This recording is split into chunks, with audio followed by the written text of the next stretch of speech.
For today's feature film, we are talking about Martin Scorsese's 1985 film, After Hours. The plot is pretty much Paul is a word processor, works in an office. He's tired of his mundane, ordinary life. So he wants to switch it up a bit. And he pretty much meets this girl in a cafe one night, gets her number in a very sleek manner, and decides to give her a call. And she invites him over, and, he goes uptown, or I think it's uptown. I'm not that familiar with New York, so he lives in Manhattan. He goes down, I think maybe downtown, pretty much to meet her. And the whole thing is like, he has to work the next morning. And she's like, well, I hope you don't have to get up for work early tomorrow. And he's like, no. So the whole entire course is pretty much him trying to escape his ordinary, boring 9-to-5 life and experience life a little bit and just live. Because there is actually one point in the film where another character asks him, what do you want? He says, I just want to live. I just want to live. And when he says that, given the context, I think he means that he wants to live, as in he's tired of this mundane 9-to-5 life where he feels like he's not really living, but more just existing.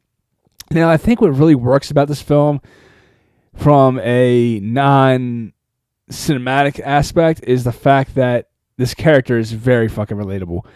He is so much relatable because so many people feel like entrapped within their jobs, and then it comes to the point where your job is your life. You get up, go to work, come home, whatever, eat dinner, go to bed, maybe watch TV. It's 85, so again, he was reading a book in a coffee shop that was near his house. Very routine life, and just a mundane routine life. I feel like he was looking for something more. And again, it makes the character very relatable. And even throughout this film, these series of events that happen to him, you can't help but feel for the guy, and you kind of can see yourself in his shoes. Some of the situations he gets into, yes, are very extreme and out of the ordinary, but nevertheless, you feel for him. And I think what really works about this is the character's relatability. Now, we want to talk about a more cinematical aspect and really look at it from more of the lens of a cinephile, if you will. This film is firing on all cylinders. Martin Scorsese at his best.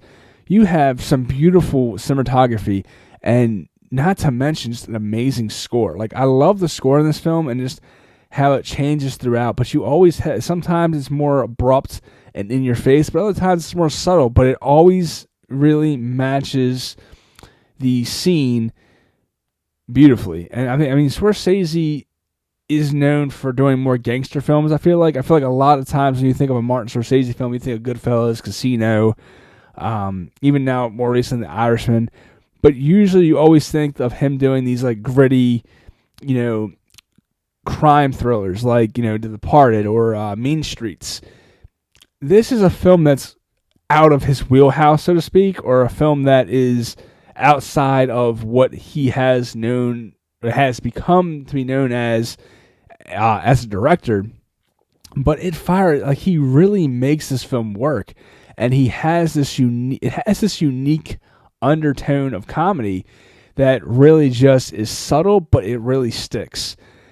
I absolutely love this movie, and I cannot recommend it enough. If you haven't already seen this film, definitely check this one out. It's the 1985 film, After Hours. It's currently not available to stream anywhere.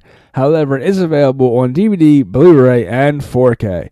You can pick up the Blu-ray and 4K from the Criterion collection, and I believe it's also available on DVD in more standard collections. It also comes in a box set if you're looking to explore more of Martin Scorsese's films. There actually is a box set of films from Scorsese, and After Hours is one of those in the box set collection.